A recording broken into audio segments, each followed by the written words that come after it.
नमन Mathur known as Mortal won 2 crore. Jonathan known as Soul won 1.5 crore. Tanmay Singh known as Scout won 1 crore. Mavi वोन 1 crore. Clutch code वोन 70 लाख। इन लोगों की कोई लॉटरी नहीं लगी है, बल्कि इन्होंने ये पैसा केवल वीडियो गेम खेल कर जीता है। और आपको बताते हैं कि भारत का मोबाइल गेमिंग मार्केट 2023 में ही लगभग 2.2 मिलियन तक पहुंच गया था, और ये 2028 तक 8.6 बिलियन तक बढ़ने की संभावना है, लगभग 27.4% की CAGR के साथ। यही कारण है कि कुछ गेमर्स ने ना करोड़ों रुपए कमाए, और इन कामयाब गेमर्स को देखकर लाखों लोग अपनी पढ़ाई नौकरी को किनारे करके गेमिंग की दुनिया में है ना कदम रख रहे हैं। आज के समय की बात की जाए ना तो मोबाइल गेमिंग दुनिया की सबसे तेज़ी से बढ़ती इंडस्ट्री है, लेकिन ये कुछ ज़्यादा ही तेज़ी से बढ़ रही है। यही कारण है कि मोबाइल गेमिंग इंडस्ट्री 2030 तक करोड़ों भारतीयों को बर्बाद कर सकती है। पर कैसे, ये जानने के लिए आप मेरे साथ वीडियो में बने रहिए।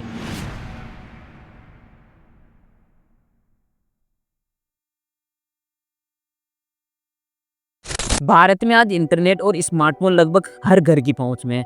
ये सस्ती टेक्नोलॉजी जितनी आसान लगी ना, उतनी ही खतरनाक भी साबित हो सकती है। सोचिए, जहां पहले है ना बच्चे खेल के मैदान में जाते थे, वहीं अब हर गली और मोहल्ले के छोटे छोटे बच्चों से लेकर यूथ तक मोबाइल स्क्रीन से चिपके रहते हैं। दिन के 8 से 10 घंटे सिर्फ वर्चुअल दुनिया में डूबे रहना अब एक आम बात हो गई है।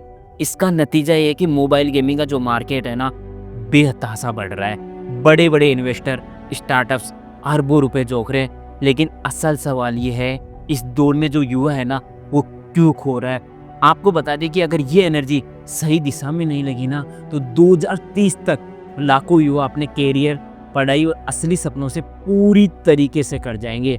और ये सिर्फ एक गेम नहीं रहेगा, बल्कि एक ऐसी वर्चुअल जेल बन जाएगा जिसमें पूरी की पूरी जनरेशन है ना कैद हो सकती है। बच्चे किताबों से दूर, नींद से दूर, रिश्तों से दूर, बस एक स्क्रीन के गुलाम बन के रह जाएंगे। एक्सपर्ट चेतावनी दे रहे हैं कि ये एडिशन है ना सिर्फ इंडिविजुअल लेवल पर नुकसान नहीं करेगा, बल्कि देश की प्रोडक्टिविटी, इकोनॉमी और मेंटल हेल्थ पर इतना बड़ा प्रहार करेगा जिसकी भरपाई करना है ना बहुत मुश्किल हो जाएगा। क्योंकि आज के समय की बात की जाए ना, तो भारत में कॉलेज और स्टूडेंट के बीच इंटरनेट गेमिंग डिसऑर्डर की दर लगभग 5.3% पाई गई है। इसे अगर सिंपल भाषा में समझाऊं तो 74% जेएनजी यूजर्स प्रतिदिन 6 घंटे से भी ज़्यादा मोबाइल गेम्स खेलते हैं, और ये हर दिन बढ़ता ही जा रहा है। और अगर अभी नहीं संभले तो मोबाइल गेमिंग 2030 तक भारत की सबसे बड़ी सोशल और इकोनॉमिक ट्रेजेडी साबित हो सकता है। आप खुद देखिए, आज हर गली, हर मोहल्ले, हर घर में बच्चे और युवा घंटों घंटों तक BGMI, Free Fire, Clash of Clans जैसे गेम्स में डूबे रहते हैं। और ये बात केवल है ना 2-3 घंटों की नहीं है, बल्कि पूरा दिन, पूरी रात इनका जो समय है ना स्क्रीन के सामने बीत जाता है।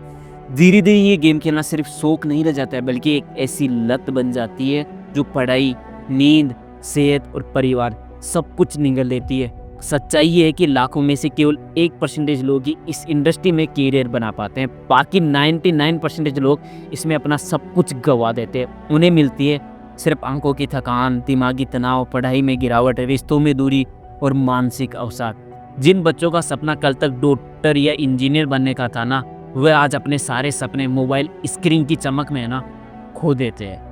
भारत सरकार इस खतरे को देखते हुए इस साल एक गेमिंग बिल लेकर आई है। इसमें रियल मनी गेमिंग यानी पैसे दांव पर लगाने वाले गेम्स पूरी तरीके से बैन कर दिए गए। अगर कोई कंपनी इसे तोड़ती है ना, तो भारी जुर्माना और जेल तक की सजा है, लेकिन साथ ही ई स्पोर्ट्स और एजुकेशनल गेमिंग को हरी झंडी देगी। ये वीडियो गेम्स को पॉजिटिव रूप में देखा जाए तो मोबाइल गेमिंग में नए कैरियर के रास्ते भी है ना वो भी खुल रहे हैं। कोई प्रो ई स्पोर्ट्स प्लेयर बन सकता है, कोई स्ट्रीमर बन सकता है, कोई डेवलपर बन सकता है, कोई कोच या टूर्नामेंट मैनेजर बन सकता है। लेकिन कड़वी सच्चाई ये है कि इन रास्तों पर हर कोई सफल नहीं हो सकता। 2030 तक करोड़ों इंडियन लोग इस दौड़ में उतरेंगे, लेकिन जीतेंगे सिर्फ कुछ गिने चुने लोग ही। बाकी लाखों लोग इस दौड़ में शामिल होकर भी खाली हाथ रहेंगे। सिर्फ एडिक्शन, फ्रस्ट्रेशन और फेलियर उनके हिस्से में आएगी। और ये डर है ना, यही ख़त्म नहीं होता है।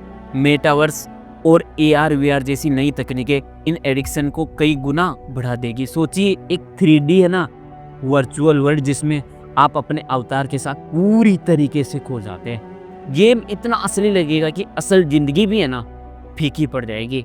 कुछ लोगों के लिए कैरियर का गोल्डन चांस होगा, लेकिन करोड़ों लोगों के लिए सिर्फ एस्केप फ्रॉम रियलिटी यानी हकीकत से भागने का रास्ता बन जाएगा। इसलिए एक्सपर्ट्स का मानना है अगर अभी से पेरेंट्स और यूथ सावधान नहीं हुए ना तो 2030 तक मोबाइल गेमिंग पूरी की पूरी जनरेशन को है ना डिस्ट्रॉय कर सकता है। कुछ युवा करोड़पति बनेंगे लेकिन लाखों अपनी पढ़ाई, करियर और अपने असली सपनों से है ना हाथ धो बैठेंगे। एक तरफ लग्जरी कार्स, ट्रॉफीज होंगे तो दूसरी तरफ डिप्रेशन, बेरोजगारी और खोए हुए सपने रहेंगे।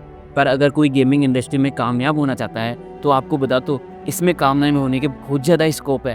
पर इसके लिए आपको मोबाइल गेम्स को सीरियसनेस से लेना होगा। जैसे कोई इंजीनियर अपनी पढ़ाई को लेता है या कोई खिलाड़ी अपने स्पोर्ट्स को लेता है। यहाँ प्रो गेमर, स्ट्रीमर या डेवलपर बनने का सपना सिर्फ उन्हीं लोगों का सच होगा जो डिसिप्लिन, स्ट्रेटेजी के साथ मेहनत करते हैं। यहाँ कैरियर आसानी, हर दिन प्रैक्टिस, रिसर्च, मेंटल फिटनेस मांगता है।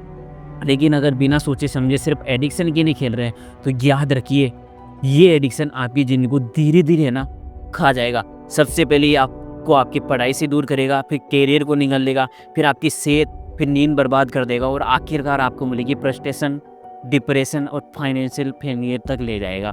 आप सोचते होंगे कि मैं तो बस मज़े के लिए खेल रहा हूँ, लेकिन ये मज़ा है ना धीरे धीरे जहर बन जाता है। स्क्रीन पर बिताए हुए 3 से 4 घंटे ना कब 10 से 12 घंटे बन जाते हैं आपको पता भी नहीं चलता है। इसलिए एक्सपर्ट्स कहते हैं कि अगर यही सिलसिला चलता रहा तो 2030 तक मोबाइल गेमिंग सिर्फ विनर्स को नहीं बनाएगा बल्कि करोड़ों ब्रोकन ड्रीम्स और खोई भी जिंदगियों की सबसे बड़ी वजह बनेगा।